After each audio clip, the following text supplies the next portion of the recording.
Vamos a continuar con lo que dejamos ayer.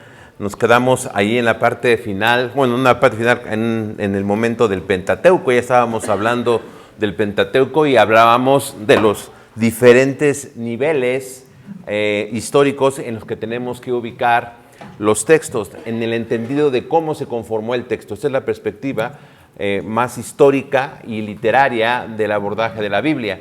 No es tanto la perspectiva teológica o doctrinal o desde la fe, sino de este lado de la historia, reconociendo la parte humana en la cual, la parte humana de la revelación de Dios, ¿no? Dios decide revelarse, eso es lo que creemos, a través de estos documentos que tienen una historia en dos culturas, en dos colectivos, dos sociedades diferentes. Bueno, no son tan diferentes, una es conclusión de la otra, Israel y la Iglesia. Quisiera hacer una comparación o un ejemplo de cómo a veces nosotros vemos la Biblia y no debe de ser así. Los musulmanes tienen su libro sagrado también, que es el Corán. Ellos creen que Mahoma subió a la montaña y Dios le reveló el Corán, él lo escribió y lo bajó en un solo momento. Los mormones creen que Smith también fue a una montaña y le dio el libro del mormón. Él lo escribió, pero no fue a través de un proceso histórico como el que estamos hablando.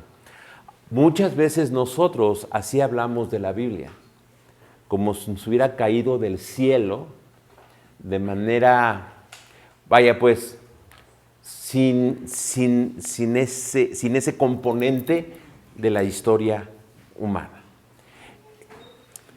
Y cuando pienso en el Señor Jesucristo, a veces nuestro entendimiento de Jesucristo es como Superman y Clark Kent. Como que Dios estaba diciendo, todos piensan que soy hombre, pero soy Dios. Eso no puede ser porque negaría la humanización o la encarnación total de Dios como ser humano. Es una naturaleza, dos naturalezas, una persona, pero Dios al encarnarse toma toda la humanidad. El hermano lo comentó en la frase, el eterno se hizo temporal, el invisible se hizo visible, el creador de la vida se hizo mortal, de tal manera que en Jesús Dios se encarnó totalmente. Y entonces tomo ese paralelismo y lo aplico a los documentos bíblicos porque también son revelación de Dios. Jesucristo es la palabra encarnada, la Biblia es la palabra escrita en ese devenir histórico, en ese devenir de la humanidad. ¿Ok? Entonces, si le bajamos, hermanos, hasta la página 11, por ahí estamos ya. Por favor, punto de vista, ahí estábamos, eso lo pasamos ayer. Antiguo Testamento, un poco más, eso también ya lo vimos. Eso también ya pasó. Eso ya pasó. Ahí vamos, bajamos un poco más, yo les digo, allí más, vamos ahí, tercer nivel. Quiero que veamos allí en el tercer nivel. Si recordamos el video de los 3 momentos en el surgimiento de los textos bíblicos, podemos hablar aún de un tercer nivel o contexto histórico del Pentateuco. Nos referimos al momento en que el Pentateuco toma la forma como actualmente lo conocemos. Cuando hablamos de Pentateuco, hablo de los 5 libros de Moisés que tenemos, así completos tal cual están. Ocurrió un evento, la salida de Egipto. Se empezaron a hacer las narraciones de eso y las anteriores, y se empezaron a transmitir y se empezaron a escribir, y algunas cosas quedaron escritas quizá desde muy temprano. Pero llega el momento en que ya está todos los documentos como una unidad. Ahora, quiero decirles que los judíos en la antigüedad no tenían libros así. lo que tenían eran rollos con los textos. Entonces, era un grupo de rollos que conformaban ya el Pentateuco. Entonces, ¿cómo lo conocemos ahora? Entonces, la pregunta es, ¿cuándo surgió este Pentateuco tal como los tenemos? Algunos detalles narrados a lo largo de los 5 libros pueden solo entenderse en un contexto muy posterior de cuando ocurrió el Éxodo. Por ejemplo, la advertencia de que si el pueblo no es fiel, ha de ser esparcido entre las naciones, pero también una promesa de salvación. Eso aparece en Deuteronomio 4, 25, 27. Lo vamos a leer, pongamos atención, ahí está, aparece en la pantalla. Cuando hayas engendrado hijos y nietos y hayas envejecido en la tierra, si os corrompéis e hicieres alguna escultura o imagen de cualquier cosa, e hicieres lo malo ante los ojos de Jehová nuestro Dios, para enojarlo, yo pongo hoy por testigos al cielo y a la tierra, que pronto pereceréis totalmente de la tierra hacia la cual pasáis el Jordán para poseerla. No estaréis allí largos días. Ahí está lo que quiero señalar. No estaréis allí largos días sin que seáis destruidos.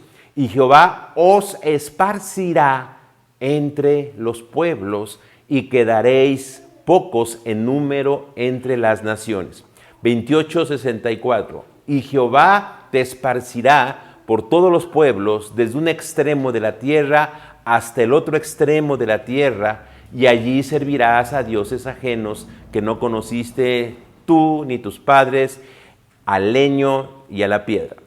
Deuteronomio 30, 1 y 3. Sucederá que cuando hubiese venido sobre ti todas estas cosas, la bendición y la maldición que he puesto delante de ti, y te arrepintieres en medio de todas las naciones a donde te hubiere arrojado Jehová tu Dios, y te convirtieres a Jehová tu Dios, y obedecieres su voz conforme a todo lo que yo te mando hoy, tú y tus hijos, con todo tu corazón y con toda tu alma, entonces Jehová hará volver a tus cautivos y tendrá misericordia de ti, y volverá a recogerte de entre todos los pueblos donde te hubieren esparcido Jehová tu Dios. Estas palabras, estos términos, estas ideas que sí estaban generadas desde los tiempos de Moisés, desde el Éxodo, desde ese pacto, ¿cuándo hubieran sido o cuándo fueron mejor entendidas y explicadas? ¿En qué momento de la historia de Israel? ¿En qué momento de la historia de Israel Dios, el pueblo, ya fue esparcido entre las naciones y fue dispersado como dice que iba a suceder aquí? ¿En qué momento? En el tiempo babilónico. Estas palabras, ¿se acuerdan que yo les dije que sucedía, el profeta hablaba, y vamos a ver al rato los libros profetas, el profeta hablaba y significaba algo para ese momento? Pero posteriormente esa palabra, ese mensaje, cobraba nuevos sentidos en otros contextos históricos posteriores. Lo mismo sucede aquí. Cuando Moisés, que es parte de Deuteronomio aquí, cuando Moisés está renovando o repitiendo el pacto para que la nueva generación lo entendiera, anticipa algo, pero que probablemente en ese momento o en los primeros siglos de la historia del pueblo de Israel, el tiempo de los jueces o de los primeros reyes, todavía no cobraba tanta relevancia como cuando el pueblo, por su infidelidad, fue expulsado hacia Babilonia. ¿Sí me explico?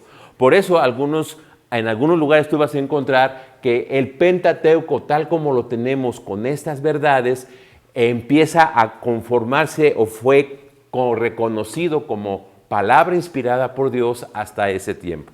Pero vamos a ver otros textos más. Si le gusta bajar, mi hermano, fíjense, Génesis 36, 31. Si le baja, ahí la dejamos, fíjense. Dice, estamos en el libro de Génesis y dice, y estos son los reyes que reinaron en la tierra de Edom. ¿Y qué dice después? Antes que reinara rey sobre los hijos de Israel. El autor, ¿qué está pensando cuando está escribiendo? Que ya hay rey en los hijos de Israel. ¿Sí me explico? ¿Perdón? Sí, o sea, él está escribiendo algo del pasado y hace una nota. Sucedió eso, dice, y estos son los reyes de la tierra de Edom, en aquellos tiempos antiguos, dice, perdón, antes de que hubiese rey sobre los hijos de Israel. ¿Qué significa eso? Que cuando eso se escribió, ya había rey sobre los hijos de Israel. El hermano Piña y su esposa, la hermana Ruth, se casaron. ¿En dónde? Aquí. Antes de que existiera IBAME. Eso yo no lo puedo decir cuando se casaron los hermanos. Porque cuando se casaron los hermanos no existía IBAME. Pero si yo digo, ellos se casaron antes de que existiera IBAME, yo lo estoy diciendo después de que existió IBAME. ¿Sí me explico? ¿Ven ese texto de Génesis? Lo escribe Moisés, pero cuando Moisés escribe, todavía no hay rey. La realidad del reinado, de la monarquía, no existe. Es más, tal parece que según Samuel, el libro de Samuel, la monarquía ¿de quién es idea? ¿Es plan de Dios? Bueno, para el ejemplo que estoy poniendo me sirve esa respuesta. No, según Samuel, según unos versículos en Samuel, la idea fue del pueblo, no fue de Dios. Moisés pensaba que iba a haber rey en Israel. En Deuteronomio hay algunas estipulaciones cuando haya rey. Porque cuando eso se conforma, ya hay rey. Si me explico, el mismo ejemplo que puse con el matrimonio de nuestros hermanos sirve muy bien para mostrar cómo en algunas partes de la Biblia ocurre este fenómeno. El que escribe posterior a cuando ocurrieron los eventos y a veces más posterior. Vamos a ver otros ejemplos. Dice allá Deuteronomio 34, 5 y 10, que es muy típico ¿no? Dice, allí en Moab murió Moisés, siervo del Señor, tal como el Señor se lo había dicho. Esto está en Deuteronomio. Quien escribe Deuteronomio se atribuye a Moisés, pero Moisés, ¿cómo va a narrar su propia muerte? ¿Sí? Luego dice, tal como el Señor se lo había dicho, y fue sepultado en Moab, en el valle que está frente a Bet Peor, pero la frase, hasta la fecha, o sea, ha pasado tanto tiempo que ahora hasta estos momentos, ¿cuánto te gusta? ¿50, 60, 70 años, 80 años, 90 años, cientos de años? Hasta la fecha, nadie sabe dónde está su sepulcro. Si entendemos ese fenómeno que estoy tratando de describir, uno que escribe hace referencias a cosas del pasado, pero parece en la lectura que lo está contando al mismo tiempo que está sucediendo, pero realmente lo está contando mucho tiempo después que aún hace referencias a cosas que no existían en el tiempo cuando ocurrieron lo que está narrando. Parece como trabalenguas, pero más o menos le vamos captando. Vamos a ver otro ejemplo. Bueno, en el mismo, dice, desde entonces no volvió a surgir en Israel otro profeta como Moisés. Si habla de otro profeta, quiere decir que había más profetas. Y el movimiento profético en Israel tiene su auge después de Samuel.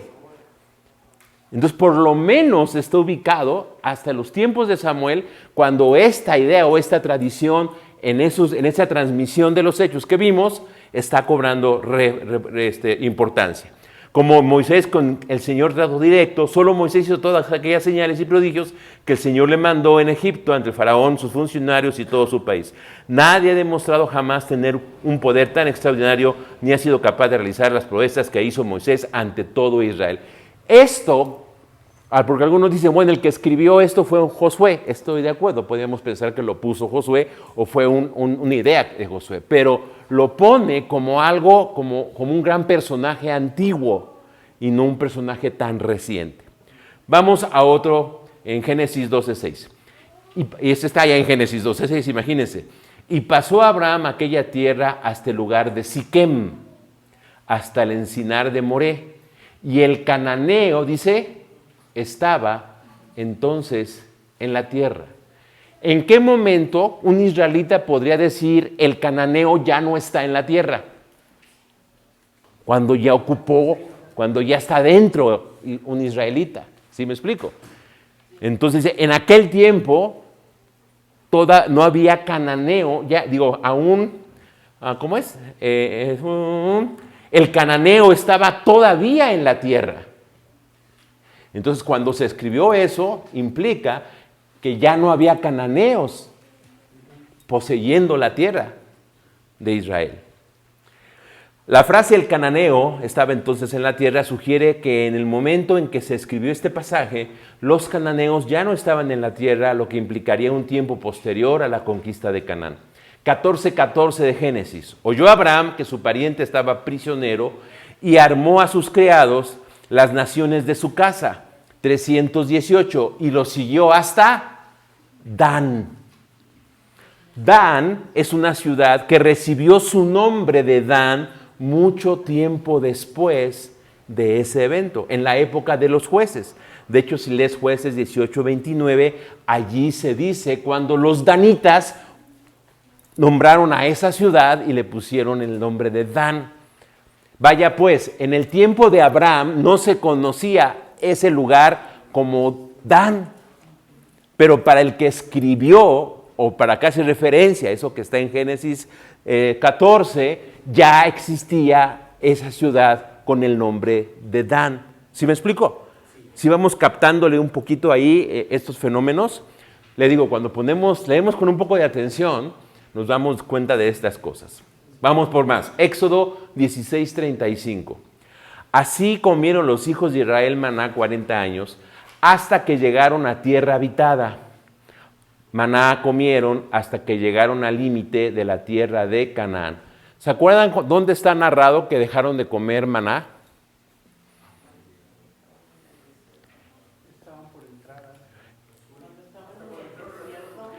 En el libro de Josué, después de que atraviesan el río Jordán, dice, dejaron, el maná cesó. O sea, eso se escribió al menos hasta después. Y no pudo haber sido inmediatamente después de cesar el maná, porque está escrito como si hubiese sido mucho tiempo antes. ¿Sí me explico? En el video de ayer nos decían que a veces pensamos que si la Biblia se fue escribiendo conforme iban sucediendo las cosas. Yo lo pongo así, es como si alguien estuviera tomando un video en ese momento. No es así. Eso se escribió mucho tiempo después y se conjuntó como un libro. Vamos un poco más abajo, fíjense, Números 21:14. No vamos a brincar abajo del verde. Ok, 21:14. Ahí está. Dice, por tanto, se dice que en el libro de las guerras de Jehová, lo que hizo en el Mar Rojo y en los arroyos de Arnón. ¿A qué libro de las guerras de Jehová se refiere? Vamos a suponer, cuando el autor supo que había libro de las guerras de Jehová. El libro de las guerras de Jehová, voy a preguntarlo de otra forma. ¿El libro de las guerras de Jehová existía antes de que el pueblo de Israel saliera de Egipto? No. Porque Jehová es el Dios de Israel, no es un Dios, es un Dios nacional, es el Dios nacional de ellos. Lo que Él hace se escribe ya cuando Israel está conformado como nación. Entonces, ahí es una referencia que el que escribió eso en esa sección está recordando lo que los libros de la guerra de Jehová dicen, unos libros que había, pero que no se tiene acceso a ellos porque se perdieron seguramente, pero ellos conocían esos documentos que no podían haber escrito, pues no lo pudieron haber consultado ahí en el Éxodo, ¿no? En el desierto cuando iba en el camino. ¿Sí me explicó? Entonces, noten cuando, a veces estas lecturas nosotros las hemos hecho toda la vida, pero no nos detenemos a pensar en estos detalles. Entonces me pregunto cómo leemos la Biblia, ¿no? Como pensamos que ya no sabemos toda la historia, nos pasamos así de... Vamos otro más. Bueno, ese versículo cita, la explicación, cita un libro de guerras de Jehová, una fuente externa que probablemente fue escrita después de los eventos del Éxodo, lo que indica un uso de fuentes más tardías en la composición del Pentateuco. ¿Sí? Estos textos, y con esto cerramos esta explicación, sugieren que aunque la tradición mosaica puede ser la base del Pentateuco, es decir, el mensaje de Moisés, la vida de Moisés, los mandamientos que Dios le dio a Moisés y que Moisés se los dijo al pueblo, sí es el núcleo del contenido del Pentateuco. El Pentateuco, como los 5 libros que tenemos completos así, se conformaron tiempo después. Ahora, hay una historia bien interesante. ¿Se acuerdan cuando en la historia del pueblo de Israel se retomó la ley, el pacto de la ley? Hubo un rey muy famoso, Josías. Dice que se encontraron en el templo, ¿qué? ¿Los 5 rollos? ¿Todo el Pentateuco? Algunos creen que fue una sección del Deuteronomio que se encontraron en el templo arrumbado.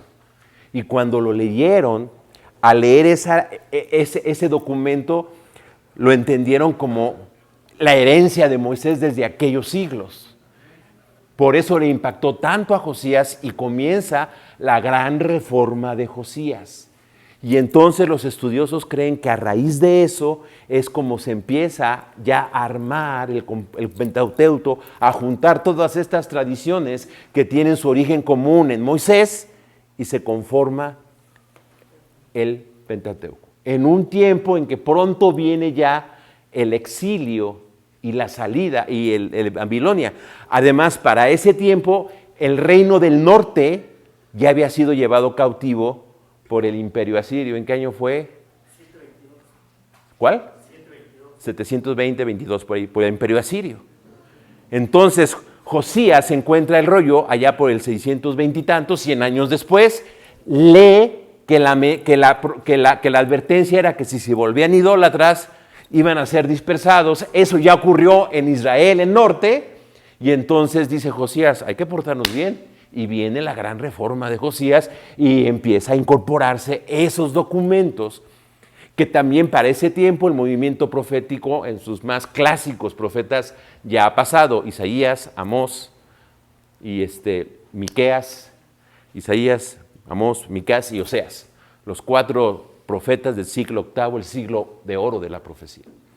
Entonces, este es más o menos una vertiente para explicar estas cuestiones históricas de la conformación de esta sección de la Biblia que se llamó Pentateuco. ¿Sale?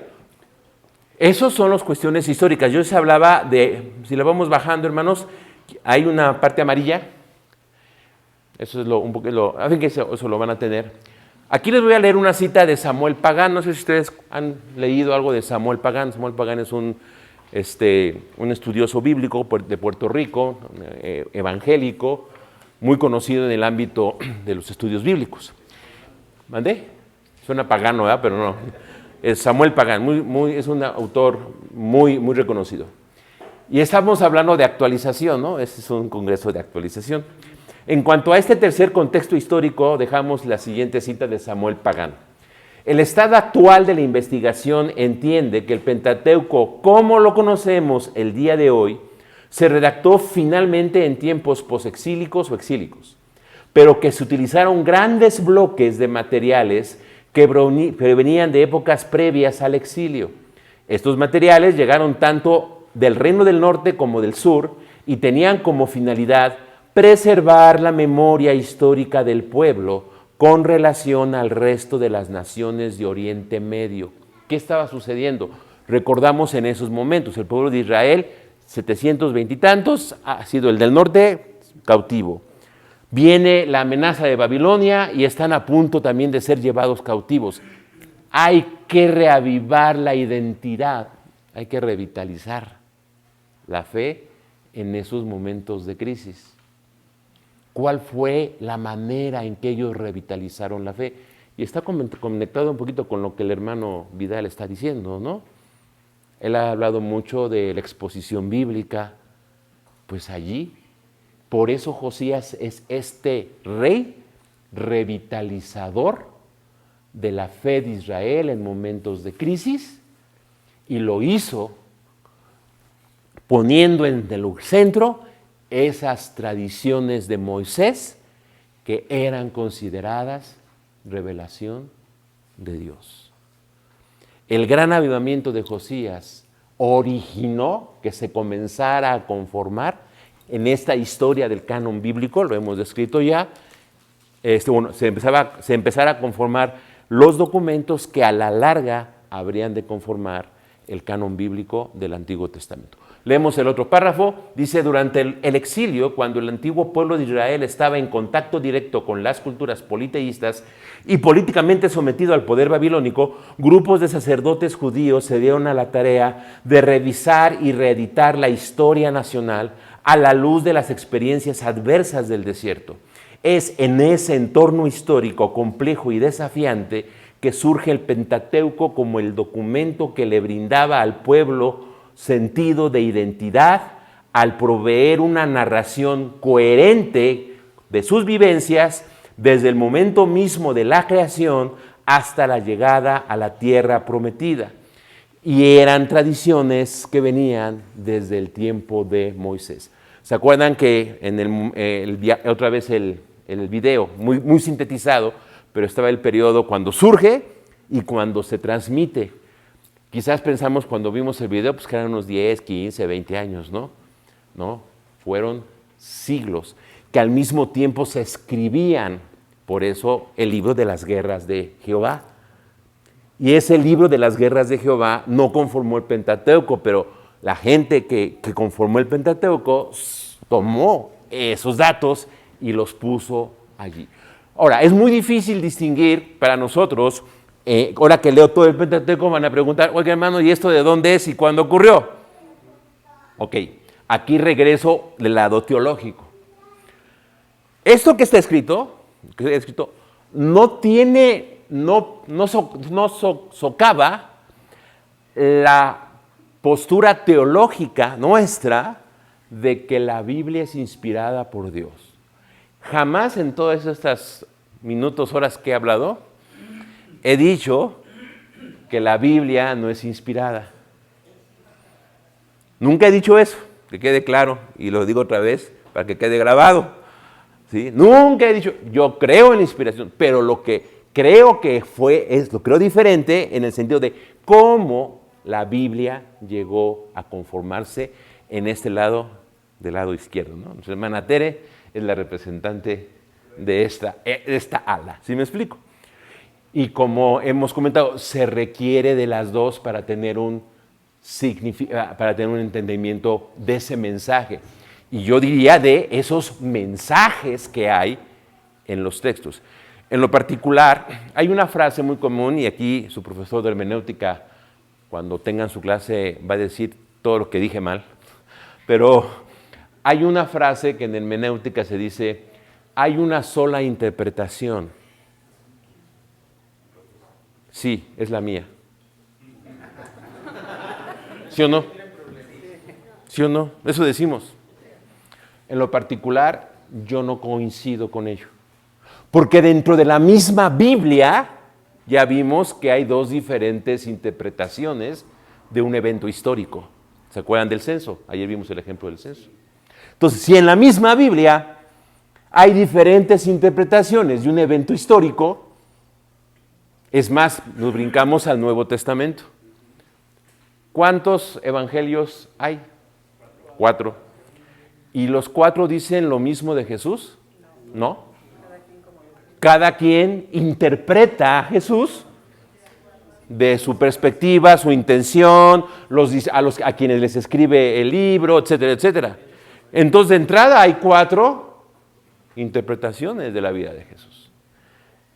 Entonces, ¿yo cómo voy a decir que solamente hay una interpretación? Exactamente, ¿no? Ahora, Yo les dejo la frase ahí para reflexionar, porque yo la he escuchado mucho, pero cuando pienso, ¿por qué yo puedo escuchar a un hermano predicar el mismo pasaje y a otro hermano ese mismo pasaje y me va a decir otra cosa distinta? Y entonces ahí les va la respuesta de aquellos que dicen que hay una sola interpretación. Dicen, hay una interpretación, pero son muchas aplicaciones. Bueno, está bien, si con eso estamos más a gusto, por nuestro entendimiento de la inspiración de la palabra de Dios, sale, ahí nos quedamos. Pero a ver, dime, explícame cuál es la diferencia, dónde está la diferencia clara entre interpretación y aplicación. Es más, los que enseñamos maestros y los que predicamos, todos los que hacemos esa labor, ¿en qué momento nosotros decimos, esta es la interpretación, ahora de aquí para acá voy a aplicar? No hay, es fluido uno del otro. Entonces, mejor seamos honestos y digamos, bueno, repito lo que dice el texto o lo que hemos querido concluir. La misma Biblia tiene textos que interpretan de manera diferente los sucesos o lo que está escrito. ¿Sí me expliqué? Sí. Ok. Vamos a ver algunos aportes teológicos. Vamos a ver un poquito así sobre los contextos literarios. Le bajamos, mi hermano, gracias. Nombres de los libros. En español, los nombres de los 5 libros de Moisés provienen de los títulos que se les dieron al Pentateuco cuando se tradujo al griego. Y el criterio de esos títulos fue por el contenido de cada uno de ellos. En el hebreo, los títulos corresponden a la primera palabra o primeras palabras del texto. La siguiente tabla ilustra el significado de los títulos de los libros. Ahí está del lado izquierdo español, del lado derecho hebreo. El título en español es Génesis. Razón narra los inicios de todo. El título en hebreo de Génesis es Bereshit, que significa principio. Y es la palabra que aparece en hebreo. Si tú agarras una Biblia en hebreo y la abres, nada más que ahí no la abres así, sino la abres al revés y comienzas a leer de aquí para acá, la palabra que aparece es Bereshit. Éxodo. Se puso ese nombre porque narra el evento Éxodo. El título en hebreo es Shemot, que significa nombres. Porque si recuerdas, Éxodo comienza diciendo, estos son los nombres de los hijos de Israel que llegaron a Egipto. Levítico. ¿Por qué se le pone Levítico? Porque hay leyes sacerdotales relacionadas con la tribu de Leví, que ayer aprendimos que fueron 13 tribus, ¿verdad? No fueron 12. ¿Sí se acuerdan? Sí. Bueno, los que no vieron ayer se quedaron con cara de interrogación. Pero son 13 tribus y son 12 hijos. Lo que pasa es que 2 nietos tomaron el lugar de un hijo y como sobraba uno, la tribu de Leví se quedó sin tierra y se integró a todas las tribus. Y esa es la explicación de por qué hay 12 tribus con tierra, una tribu dispersa y José, como el otro consentido de Jacob, queda representado en 2 tribus. ¿Sí me expliqué?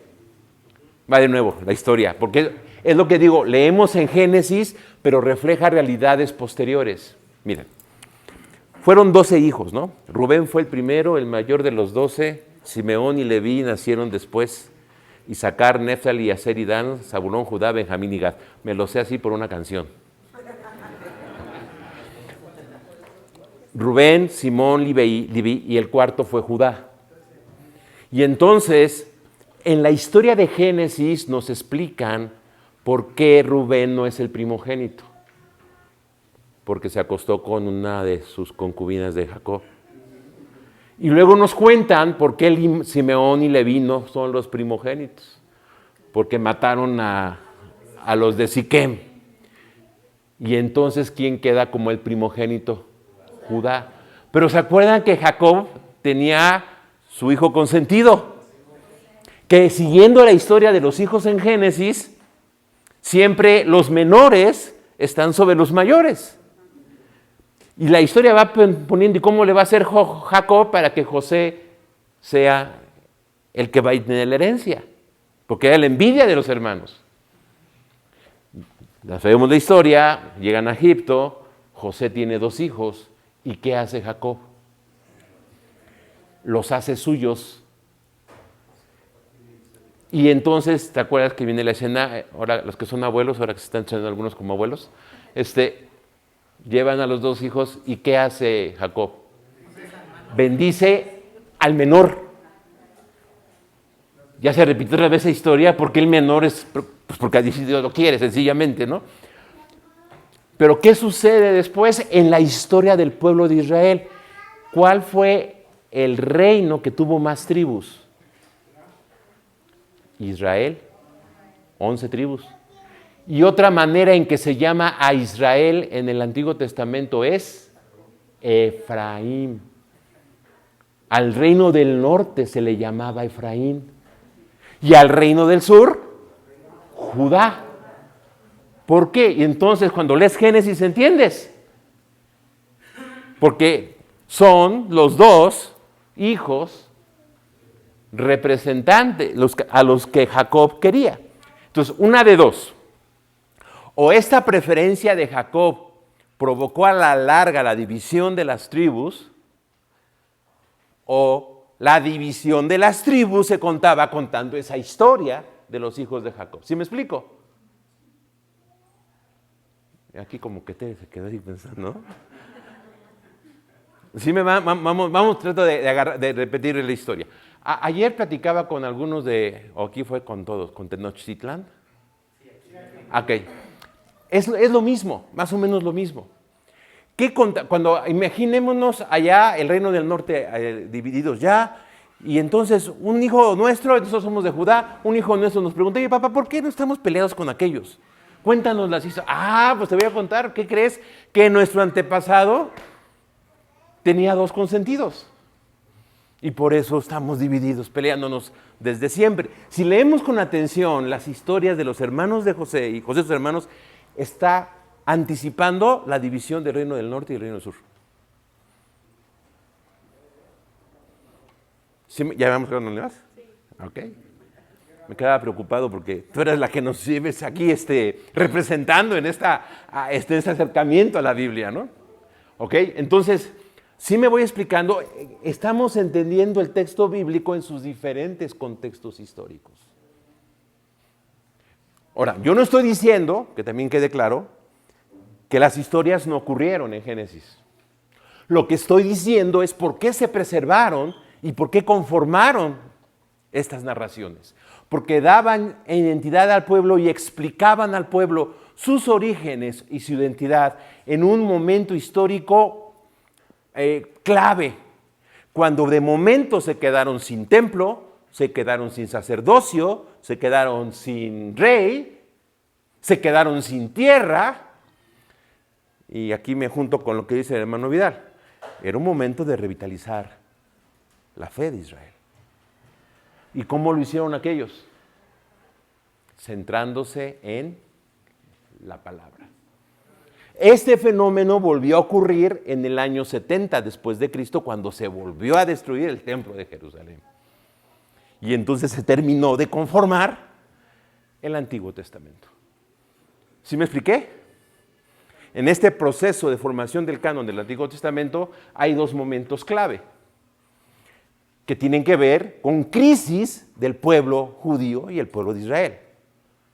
La crisis del exilio babilónico y la crisis de la destrucción del templo de Jerusalén en el año 70 por Roma.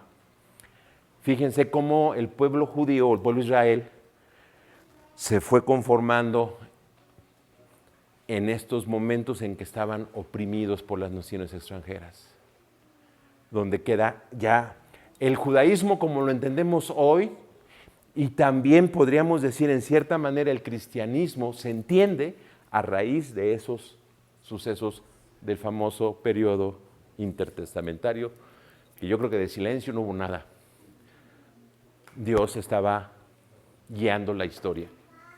¿Sale? Entonces, ya me brinqué. Levítico, ley y sacerdocio, porque nos fuimos con las 12 tribus, ¿no? Se llama Vayikra porque el texto comienza así y Moisés llamó. Vayikra es la palabra de llamar, es así se dice, y llamó. Aparece esa frase ahí. Y en Números Se llaman números por los censos que hay allí. Ya dijimos ahí, censar al pueblo no estuvo mal. En Samuel sí estuvo mal, pero aquí no estuvo mal. Y el título es Bemidbar, que significa literalmente en el desierto. Y así aparecen los primeros, si tú lees los primeros versículos de Números, ahí dice, y en el desierto, estaban los... Y Deuteronomio es la segunda exposición de la ley, y Devarim, las palabras. Estas palabras repitió Moisés al pueblo de Israel. Noten, lo anterior que vimos son los aspectos o los contextos históricos. Estos son contextos literarios. ¿Por qué el nombre se le llama así al nombre? Etcétera, ¿no? Todo eso es cuestión. Y en cuanto a los componentes literarios como tal, en el Pentateuco tenemos estas cuatro estilos literarios. La mayoría es un estilo narrativo. Génesis y Éxodo contienen relatos narrativos que cubren tanto mitos fundacionales como eventos históricos. Las genealogías y las historias patriarcales son características literarias importantes. Ley del código. Levítico y partes de Éxodo y Deuteronomio están compuestos de códigos legales y rituales con un enfoque en las instrucciones divinas sobre el culto y la vida comunitaria. Luego también hay discursos y recapitulaciones. Deuteronomio en particular tiene un estilo literario de discurso, con Moisés recapitulando la historia y la ley en un formato exhortativo. Y hay fracciones de poesía. Hay fragmentos poéticos como los cánticos de Moisés, Éxodo 12 y Deuteronomio 32, que son utilizados para subrayar eventos claves y verdades teológicas. Miren, hermanos, cuando lean el Antiguo Testamento y se encuentren con una sección poética, generalmente esas secciones son más antiguas, son textos más antiguos que las narraciones en prosa. ¿Por qué? Porque esas maneras de transmitir oralmente los eventos importantes era más fácil mantenerlos en la memoria a través de la poesía. ¿Por qué creen que me sé los nombres de los 12 tribus así de corridita? Porque la aprendí en una canción. ¿A poco no nuestros niños aprenden los nombres de los apóstoles con una canción también? Así era como se mantenía. Entonces, por eso, por ejemplo, si ponemos en atención Jueces 4 y Jueces 5, nos narran lo mismo, solamente que Jueces 4 nos narra con una narrativa y Jueces 5 lo narra de una manera poética.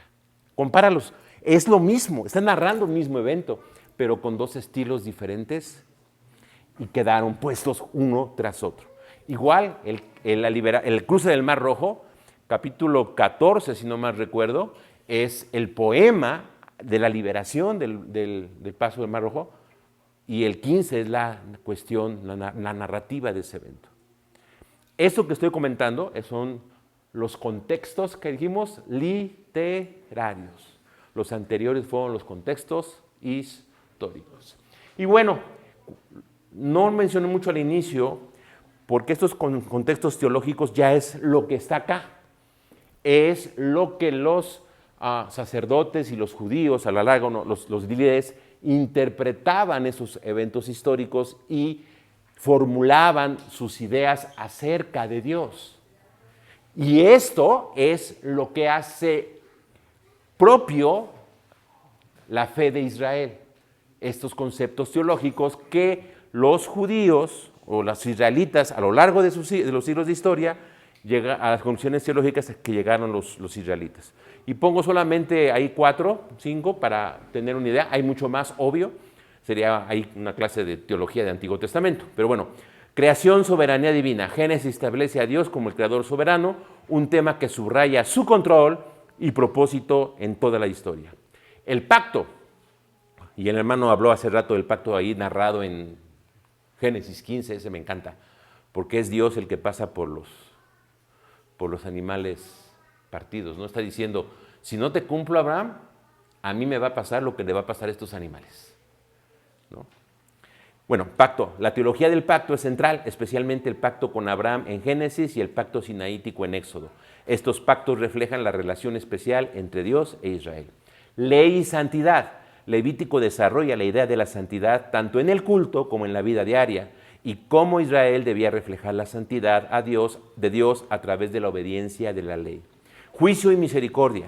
A lo largo del número de Números y de Deuteronomio se ve un equilibrio entre el juicio de Dios sobre la desobediencia y su misericordia y fidelidad para con su pueblo. Monoteísmo y exclusividad de Dios.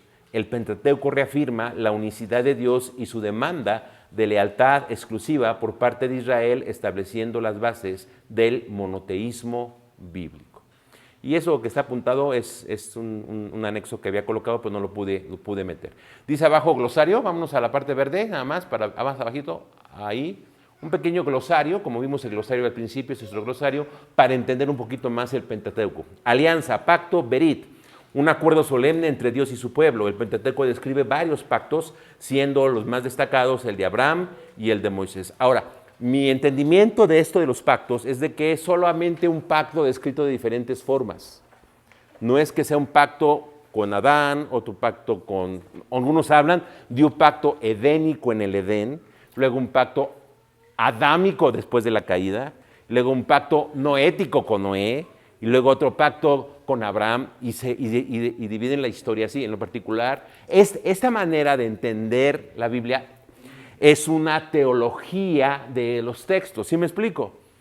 Es una manera de comprender que en lo particular a mí no me convence por ciertas cosas, y no voy a tratar de discutir aquí. Yo lo que solamente hago referencia, en mi entendimiento es siempre un pacto que Dios quiere hacer con el hombre y que en la historia bíblica es expresado de diferentes formas. ¿Sí me explico?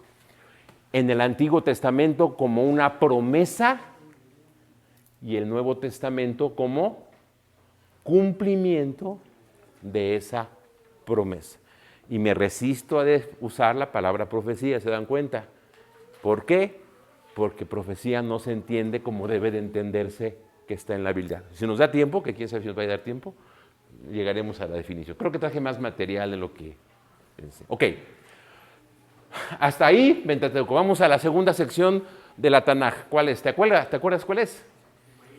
Los profetas o Nebihim o profetas, anteriores y posteriores. Y aquí, para ir obviando un poco el tiempo, todo eso lo tienen. Si quisiera que viéramos donde dice abajo, ahorita les digo dónde. Ok. En la página, mis hermanos, allá, la página 22. Los profetas anteriores. Si lo vamos bajando más, hermano. Ahí es. Ahí, exacto, gracias. Los libros de Josué, Jueces, Samuel y Reyes son una narrativa que contiene una versión de la historia del antiguo Israel desde su ingreso a Canaán hasta el exilio babilónico. Esta narración, completa en sí misma, es una interpretación de lo sucedido al pueblo de Israel a lo largo de aproximadamente 900 años. A esta época se le conoce como el tiempo bíblico o del Israel antiguo. Y aquí viene otra parte, la parte importante. El paradigma hermenéutico o de interpretación de la historia contenida en los profetas primeros, ya dijimos cuáles son, se ha denominado la historia deuteronomista. ¿Qué es la historia deuteronomista? Es una narración continuada bajo un esquema teológico emanado del libro de Deuteronomio. Por eso se conoce como la historia deuteronomista. Narra la historia de Israel bajo el modelo de la alianza propuesto en el quinto libro de Moisés. La alianza demandaba la fidelidad de Israel a Jehová su Dios. Como respuesta a esa fidelidad, Dios les bendeciría. Sin embargo, si el pueblo desobedecía y pecaba, Dios los disciplinaría por medio de las naciones paganas. Y si el pueblo se arrepentía, Dios estaba dispuesto a perdonarlo. Es un ciclo. Comenzamos, sale, vamos caminando juntos. Pero el pueblo es infiel. Tercer paso, Dios los disciplina. Cuarto paso, el pueblo se arrepiente. Quinto paso, Dios perdona. ¿Y qué sucede después? Vuelve lo mismo. El pueblo es infiel, Dios los disciplina, se arrepiente y Dios los perdona. Esa es la teología deuteronomista y está claro en el libro de Deuteronomio. Es una manera de expresar la relación con Dios. diferente a lo que está expresado en Génesis 15, en donde Dios es un pacto unilateral. Son dos maneras de hablar de la misma relación, de ese compromiso. Ok, esta historia deuteronomista tiene este matiz. Ahora, así pues, el esquema de la narrativa empieza con aceptación del compromiso de Israel, caída del pueblo en idolatría, castigo por parte de Dios, arrepentimiento y salvación, renovación de la relación. El ciclo se repite de manera continua. Los textos siguientes son paradigmáticos del tono general de la narrativa. Mira, yo he puesto delante de ti hoy la vida y el bien, la muerte y el mal.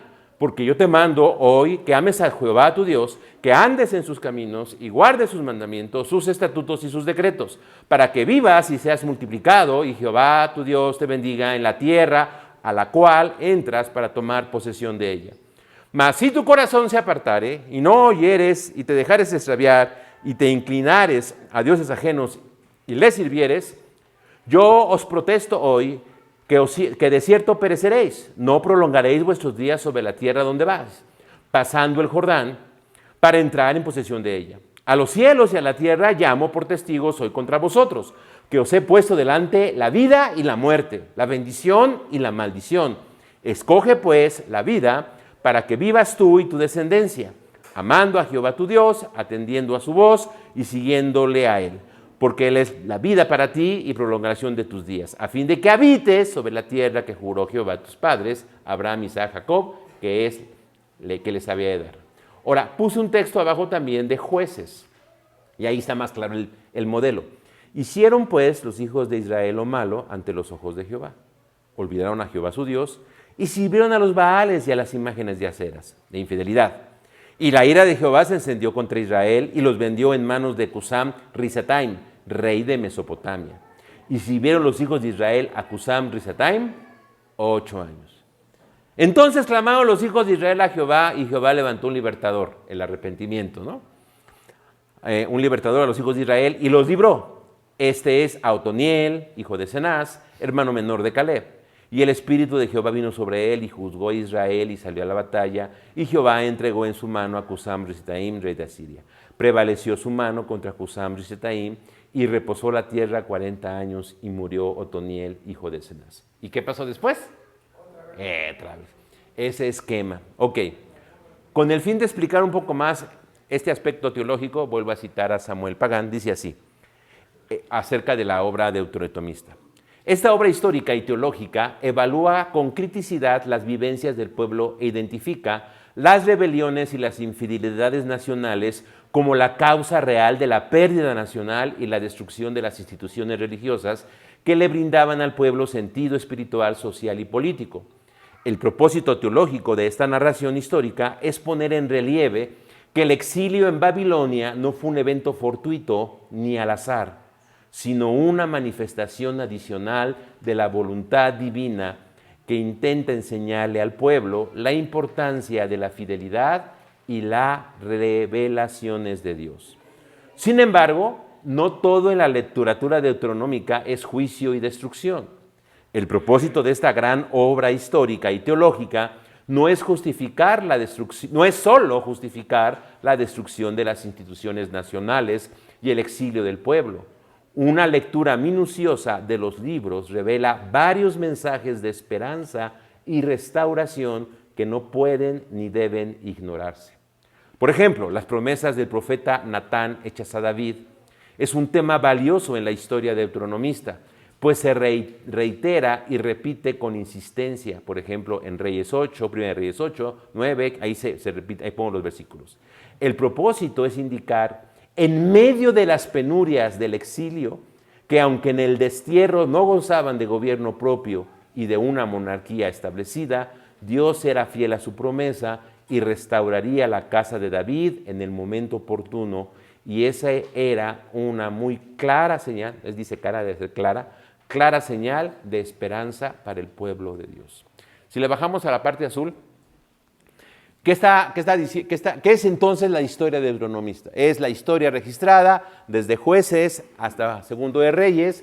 Le quitamos Ruth porque Ruth pertenece al otro grupo de libros y tiene la intención de mostrar la historia del pueblo de Israel bajo el esquema del pacto de Deuteronomio, de ahí el nombre, que se caracteriza por la propuesta de Dios, la infidelidad del pueblo, el arrepentimiento del pueblo y la salvación de Dios. Y es una tensión entre las dos cosas. Y a veces la narración parece que se queda en la parte negativa, en donde todo está perdido. Pero hay ciertos momentos en donde surge la esperanza, en la que cuando uno leía esa historia, y otra vez nos encontramos en el contexto del exilio, y recordaba esas historias, pero así como con David va a venir Dios y nos va a rescatar. Así como, ya pensando quizás en el Pentateuco, ¿no? En las historias de Moisés, así como Dios liberó a nuestros antepasados de Egipto a través de Moisés, ahora nos va a librar desde Babilonia como iba a ser un nuevo éxodo. De hecho, y con esto brincamos a los otros profetas, algunos profetas posteriores, Isaías, Jeremías, Ezequiel y los 12, y hablo específicamente de Isaías, hablan del regreso del exilio como un nuevo éxodo. Pero ahora el desierto no es de Egipto hacia Palestina, sino de Babilonia hacia Palestina. Y entonces cuando vino el decreto de Ciro para que regresaran los pueblos a todas sus naciones, porque es cierto, Ciro permitió a Israel que regresara. Pero ¿qué creen? También permitió a las otras naciones que estaban cautivas regresar. Eso ocurrió en la historia. Pero para el israelita era Dios, y aquí está la parte teológica de la interpretación de la historia, era Dios. Ciro pensaba que era su rey. Ciro dejó escrito, y Marduk fue el que me dio todo esto. Pero Isaías dice, no, yo Jehová te tomé y te llevé. Y es más, en Isaías a Ciro se le llama Mesías, mi ungido. Y usé el texto Mesías, porque el mesianismo es otro gran tema teológico del Antiguo Testamento. Pero lo que estoy tratando, otra vez, esta parte histórica, ¿sí me explico? Esa es la idea en esta ocasión. Tener esta perspectiva para entonces cobre más sentido nuestro entendimiento del Antiguo Testamento. ¿Ok? Ahí está un gráfico que muestra, ¿no? Y abajo la finalidad. Esta es otra propuesta, otra explicación muy semejante. Justificación teológica de toda la historia de Israel desde la conquista de la tierra hasta el exilio. Es decir, exponer unos hechos que se han verificado en la historia para reflexionar sobre sus causas y consecuencias y proclamar la justicia de Dios y la infidelidad del pueblo y sus dirigentes. Por eso le da duro y aparece ese pasaje, y ahorita vamos a poner otro ejemplo allá con Crónicas. ¿Dónde está narrada el pecado de David y Betsabé y todo eso? En 2 de Samuel, capítulo 10. Cuando vamos leyendo el libro de Crónicas, no nos encontramos con ese pasaje. Nos encontramos con otros pasajes, pero con ese no. ¿Por qué? Exactamente, porque la idea de Crónicas es reafirmar la dinastía davídica. Entonces no puede poner aquellos pasajes oscuros que pondrían a David en mal ante cuando la historia tiene que reafirmar la promesa de la dinastía davídica. ¿Sí me explico? Por eso encontramos esas diferencias entre Crónicas y Samuel. De ahí también lo del censo y varias cosas más. Por ejemplo, el libro de Samuel muestra al David de la guerra, mientras que Salomón es el Salomón de la sabiduría. Si tú lees los que eran, por decirlo así, ahora que estamos en cambio de sexenio, el gabinete de David, puros generales. Pero cuando ves el gabinete de Salomón ahí en Primera de Reyes, hay cronistas, hay sacerdotes, o sea, ya cambia. ¿Por qué? Porque el contexto es diferente. El proyecto de nación ya va avanzando. Me digo así como muy de... Estamos en el contexto, ¿no? Estoy tratando de contextualizar la enseñanza, ¿ok? Eso es más teológico, exacto. No es que el otro no sea teológico, es otra teología. Y eso es algo que también tenemos que rescatar de los textos bíblicos. Cuando yo doy la clase de teología del Nuevo Testamento, no la del Antiguo, la del Nuevo Testamento, y comienzo explicando que en el Nuevo Testamento no tenemos una teología del Nuevo Testamento. No, son perspectivas teológicas de los documentos del Nuevo Testamento. Y afirmo lo mismo para el Antiguo. No es que no haya teología en Reyes o en Jueces, sí la hay. Pero ahora aquí tenemos ¿qué es teología, no? Para entenderlo. Teología de una manera muy sencilla, hermanos. Es la reflexión y mi explicación de la relación que tengo con Dios. De una manera muy sencilla, eso es teología. ¿Cómo explico? ¿Cómo entiendo y cómo explico, cómo hablo, cómo enseño, cómo comparto mi experiencia con Dios? Eso es teología. Entonces, tenemos en los diferentes libros la teología, hablamos de la teología deuteronomista, la teología sacerdotal, la teología del profeta Isaías, es la manera en que ellos describen la relación de Dios. Es la misma relación, pero descrita de diferentes maneras. Lo vimos con los evangelios, ¿no? Mateo, Marcos, Lucas y Juan. ¿Es el mismo Jesús? Sí, pero lo que tenemos son 4 acercamientos a la persona de Jesús. Ahora, esos acercamientos tienen cosas en común, como también tienen en común aspectos de las teologías del Antiguo Testamento, pero hay matices y diferencias. Y eso es lo que da riqueza a toda esta literatura. ¿Vale? Bien. Avanzamos y vámonos hasta lo que aparece ahí son algunos ejemplos y lo que viene ya no recuerdo si está en sus documentos que les dejé. Pero vamos a la otra sección de los libros. ¿Ya? Faltan 5 minutos. Y ahora sí me dice fuerte, hermano. No me deje seguir. Ok. Baje. No, ya no está. No, sí, bájale, hermano. Bájale más. Siga, usted sí lo tiene ahí. Más. Más. Ya hablamos de los profetas. Vámonos más abajo. Ahí, no, déjeme ver. Es que no aparecieron los cuadritos que yo puse. No están ahí unos cuadritos rojos, azules y blancos. No están. Ok. Vamos a la última sección, a describirla rápidamente en 5 minutos. Una sección que tardó siglos en componerse, la voy a tratar de resumir cómo se compuso en 5 minutos. Lo más relevante. Tenemos libros muy... Ahí está, así. Si puedes entrar esa parte, hermanos. Salmos, Proverbios, Job, Cantar de los Cantares, Ruth, Lamentaciones, Eclesiastés, Esther, Daniel, Esdras, Nehemías y 1 y 2 de Crónicas. Tenemos libros muy diversos. Hay libros poéticos. Sí, mi hermano.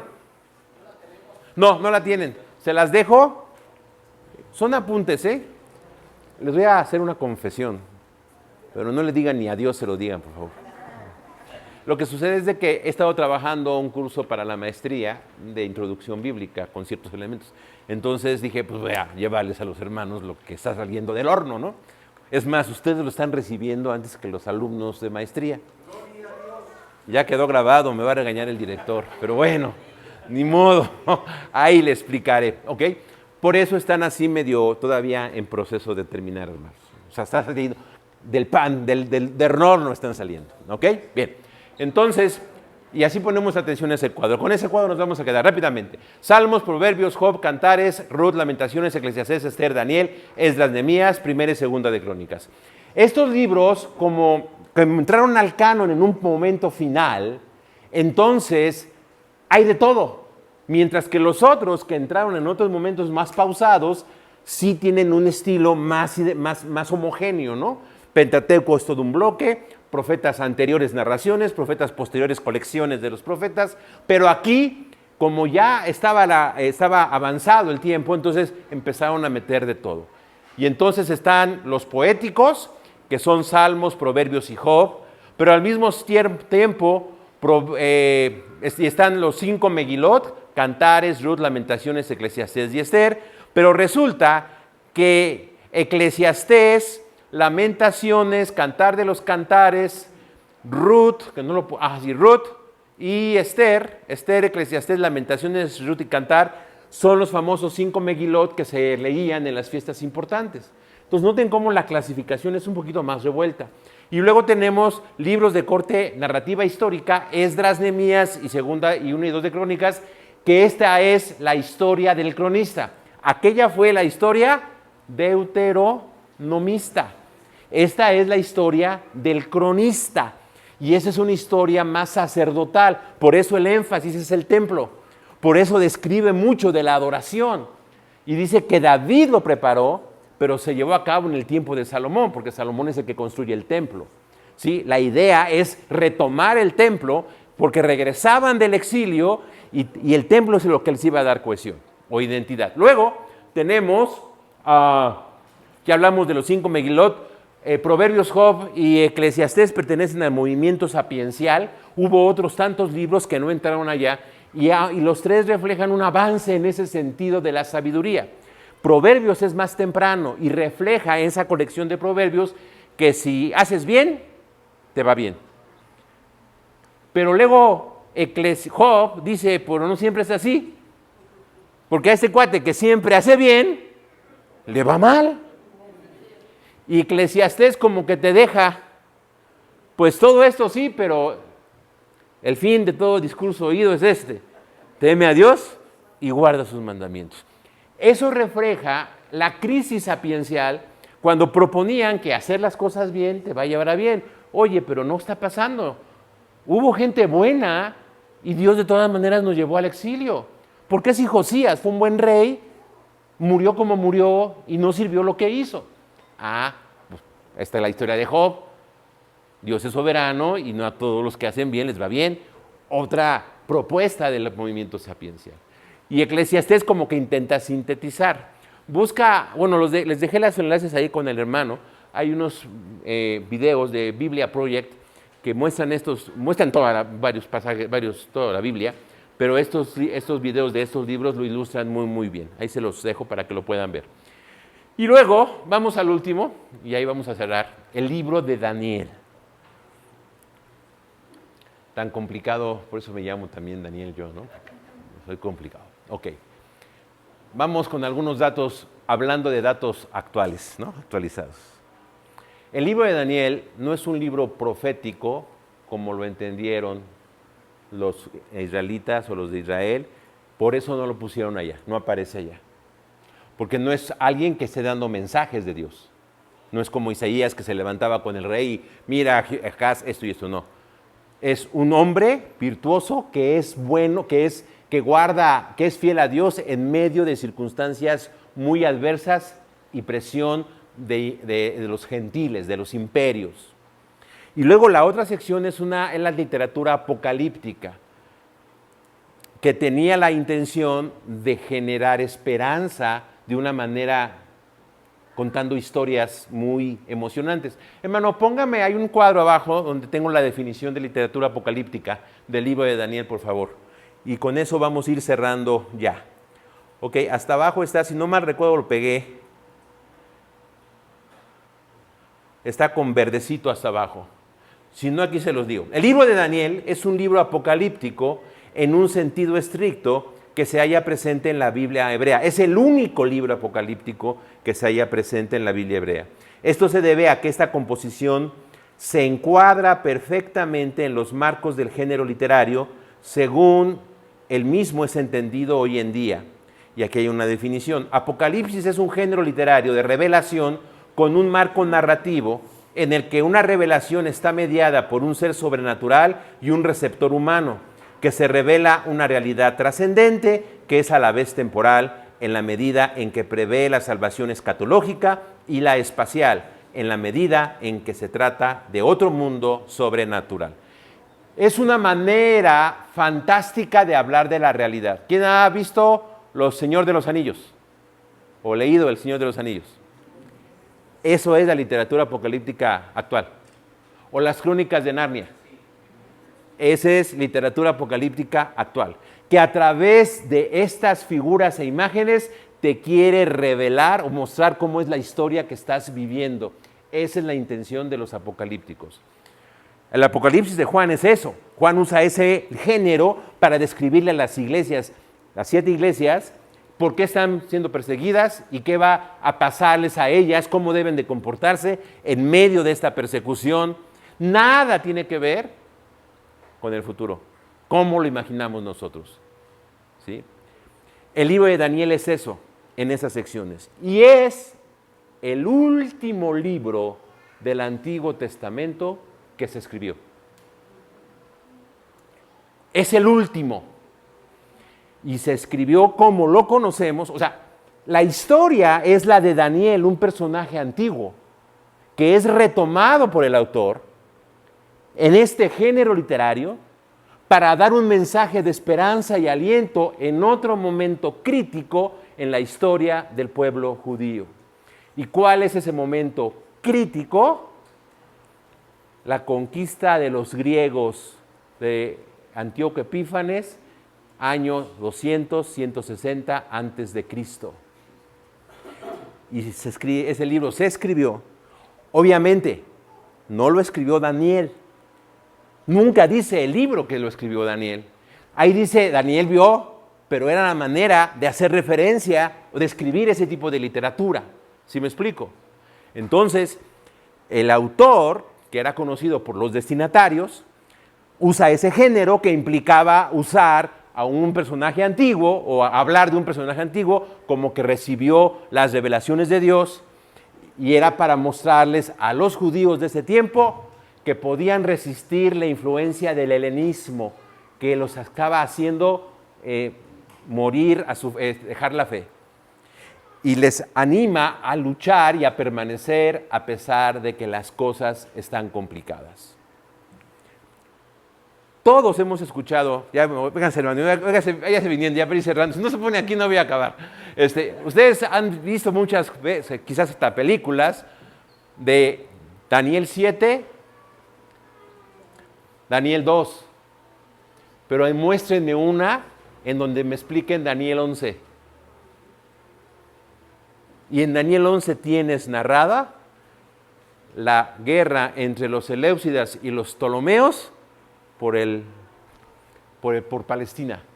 Y eso ocurrió en el 300 y en el 200 antes de Cristo. Y de eso nadie habla en esas exposiciones catastróficas del futuro, porque no están considerando todo el contexto. Ahí se los dejo para leer Daniel 11.